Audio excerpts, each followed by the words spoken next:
மயமிட்டாவதாக இந்த நாளிலும் ஒரு நல்ல வார்த்தையோடு கூட உங்களை சந்திப்பதில் பெருமகிழ்ச்சி அடைகிறேன். தேவன் உங்கள் பட்சத்தில் இருந்தால் உங்களை யாராலும் அசைக்கவும் முடியாது, அழிக்கவும் முடியாது. ஒருத்தர் அழிக்கணும்னு நினைச்சா அவங்க தான் அழிவாங்க. பாருங்க, சங்கீதங்களின் புஸ்தகம் 118 சங்கீதம் 6 வசனத்தை பாருங்க. கர்த்தர் என் பட்சத்தில் இருக்கிறார், நான் பயப்படேன், மனுஷன் எனக்கு என்ன செய்வான்? அதுக்கு முந்தின வருஷம் நெருக்கத்திலிருந்து கர்த்தரை நோக்கி கூப்பிட்டேன், கர்த்தர் என்னை கேட்டருளி விசாலத்தில் வைத்தார்.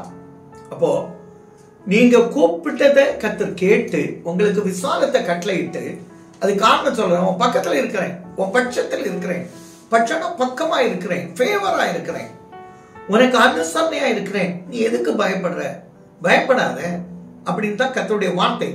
ஏன்னா ரோமர் 8:31 சொல்லி இருப்பாரு, தேவன் நம்முடைய பட்சத்தில் இருந்தால் நமக்கு விரோதமா இருப்பவன் யார்? ஒருத்தனை அழிக்க முடியாது.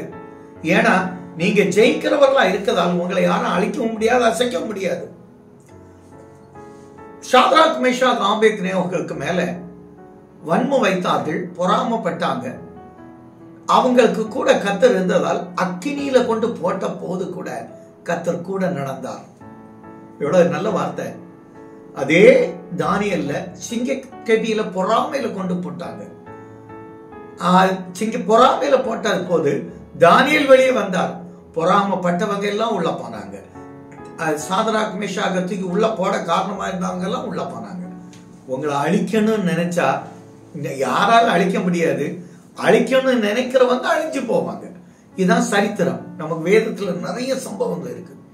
அழிக்க நினைச்சவங்களை கர்த்தர் அழித்துருவார். இந்த நாள் ஜெயிக்க பிறந்திருக்கிறீங்க, கர்த்தர் உங்க பட்சத்தில் இருக்கிறார். எதையும் பற்றி கவலைப்பட வேண்டாம். கர்த்தர் உங்க கூட இருக்கிறார், உங்க ஜெபத்தை கேட்கிறார். தினமும் குடும்ப ஜெபம் பண்றீங்க, அந்த ஜெபத்தை பார்க்கிறார். காலையில இரவும் பகல கர்த்தருடைய வேதத்தில் பிரியமா இருக்கிறத பார்த்து கர்த்தர் உங்களுக்கு பெரிய ஜெயத்தை கட்டளையிடுவார். எங்களால தகப்பனே, எங்களை அழிக்கணும்னு நினைச்சவங்க அழிந்து போனாங்கப்பா. எங்களை கீழே தளன்னு நினைச்சவங்க ஆண்டவரே கீழே விழுந்து போனார்கள். அதான் அன்னைக்கு உள்ளது. ஏன்னா கர்த்தர் எங்க பக்கத்தில் இருக்கிறீங்க, எங்களுக்கு பட்சமா இருக்கிறீங்க, எங்களுக்கு ஃபேவரா இருக்கிறீங்க, எங்களுக்கு அனுசரணையா இருக்கிறீங்க.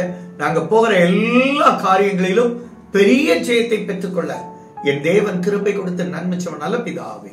ஆமென்.